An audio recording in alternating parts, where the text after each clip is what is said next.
NASA's new program for human space exploration is called Constellation. For the first time in a generation, we will be traveling beyond low Earth orbit, returning to the Moon, and expanding human presence to Mars. Exploration must be taken in steps. Because we learn from every journey, there is a link between every place we go.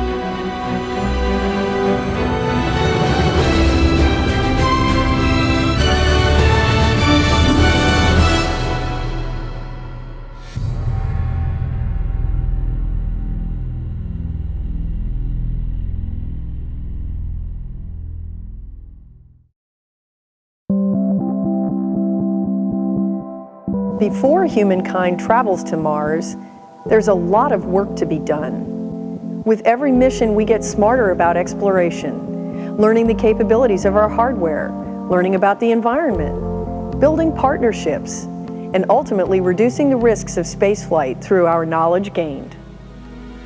Taking our journey in calculated steps, Constellation will first travel close to home, 220 miles above the Earth, to a floating laboratory in space called the International Space Station. I'm Pam Melroy. As a space shuttle pilot and then shuttle commander, I've visited the space station 3 times. The station is the largest spacecraft ever built.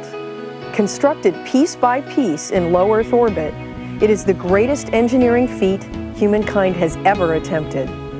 The station allows unique scientific research to take place without the constraints of gravity. But you might be surprised to discover it also plays an important part in our return to the Moon, and ultimately, humans setting foot on Mars. The Orion spacecraft is America's next manned spacecraft.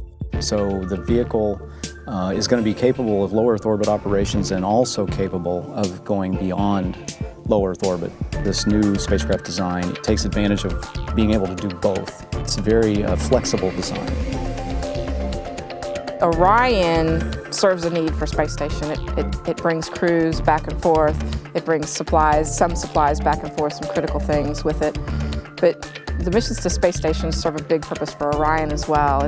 It's you don't want to take the new car out on the long duration road trip the first time out. So from a strictly Orion perspective, we get a lot of benefit from these near-Earth, low-Earth orbit missions to try out the spacecraft. When we go to a station, virtually all the functions that we need on lunar for Orion will be exercised. You need power generation, you need thermal control, obviously all the avionics, you need rendezvous and docking, which are critical, obviously, for a lunar mission where you're sending a module to the surface and then having to rejoin with it when it returns. So virtually every system that has to be used for lunar is used during those low Earth orbit missions.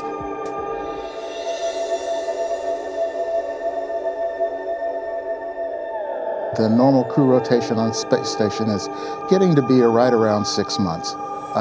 Crews will sometimes be a little shorter to that, but it's a unique opportunity in that the crews do stay for months at a time.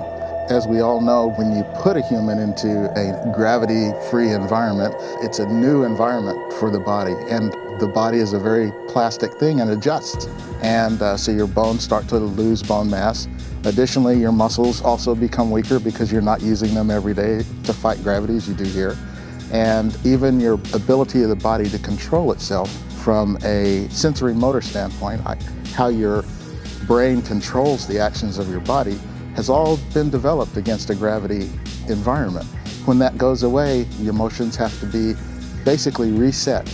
The entire human research program that NASA is currently working with was very carefully reviewed to focus the efforts during ISS on answering constellation-related problems, answering exploration-related problems. For example, we are actively looking at pharmacological countermeasures to bone loss, to exercise and nutrition as countermeasures to both bone and muscle loss, and specific types of training for the crew to help manage their sensory motor problems. And so station is a unique opportunity to look at both how the human changes during that time and how, as a support organization, you have to adjust and support those people to allow them to function when they get to the place they're going to go.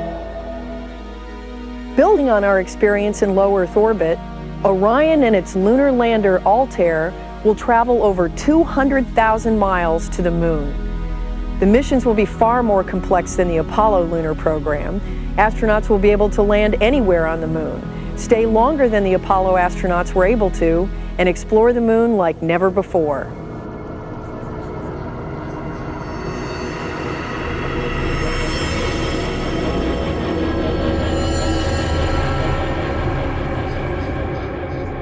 Well, the Moon is fascinating to certain astronomers and geologists because it's an example of a terrestrial planet that never got past early stages of development.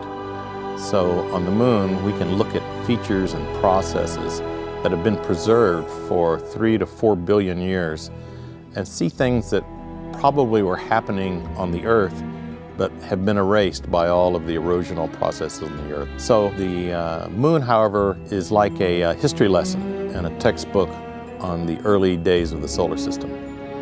The Apollo missions were 3-day missions to equatorial regions, and they did do some scientific exploration of the areas around which they landed. But in the Constellation program, we're going to the Moon to be able to learn how to live there, to stay there, to use resources that are present to enable our missions, and deal with these problems in a situation where the crew is further away from Earth. The Constellation lunar exploration scenarios fall into 2 different categories.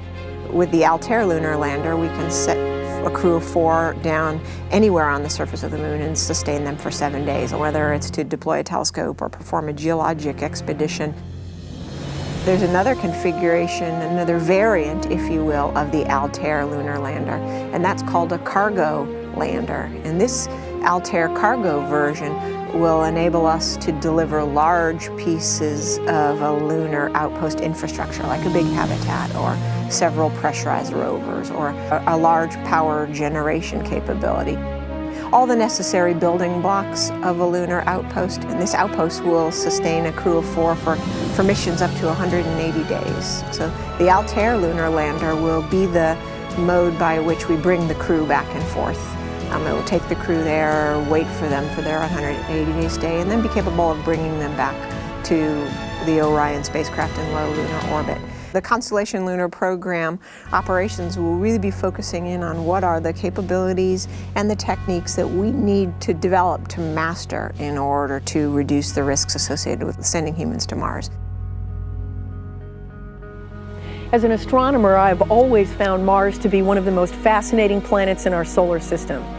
Robotic rovers have explored the planet, capturing our imagination and giving us a glimpse at its many mysteries.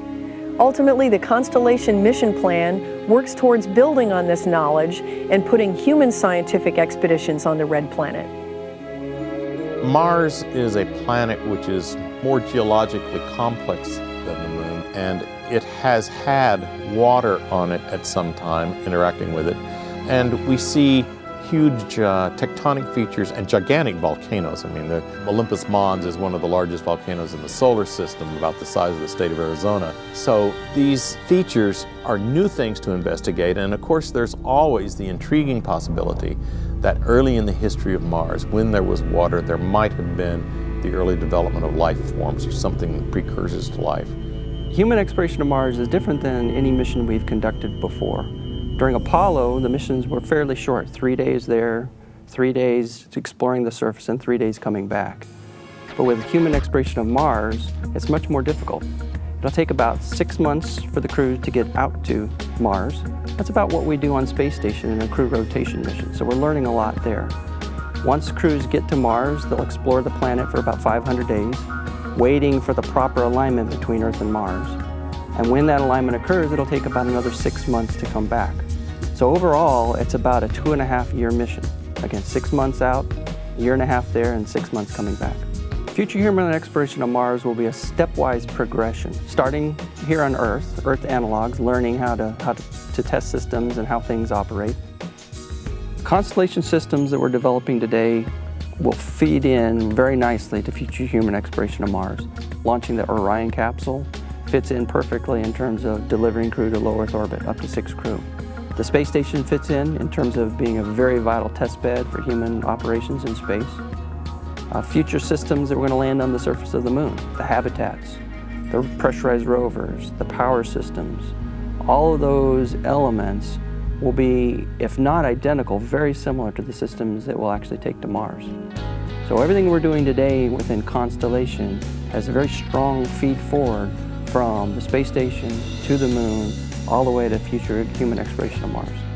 We don't have a firm time frame of when we might send humans to Mars, but we know it's going to be a few decades in the future. That means that today's children who are just entering elementary school may actually be the actual astronauts who fly those missions. So inspiring children to pursue math and science is very vital that we keep that going, so those children can actually be the ones that explore Mars. You know, that's one of the tasks that NASA has for humanity, is to start to extend our presence off this planet. Unlike the past, where many of the children did not have an expectation that humanity was moving in that direction, the current generation does. It is part of their culture. And so I think we'll be well positioned for that as long as we prepare them for all the things that are necessary, that, you know, we commit to education and preparing them for the skills that it's necessary to go there. I think a lot about the longevity of the Constellation program. I have a 5-year-old daughter. She has her little Orion mock-up, like many of the children of people that work in the Constellation program. And so I think a lot about the legacy that we leave in these early missions and how that will evolve over time and be the space program that my daughter will inherit and her daughter and son will inherit someday. I think that's where a lot of the pride in what we do is that we feel like we are, in fact, the folks that are keeping that alive for our children.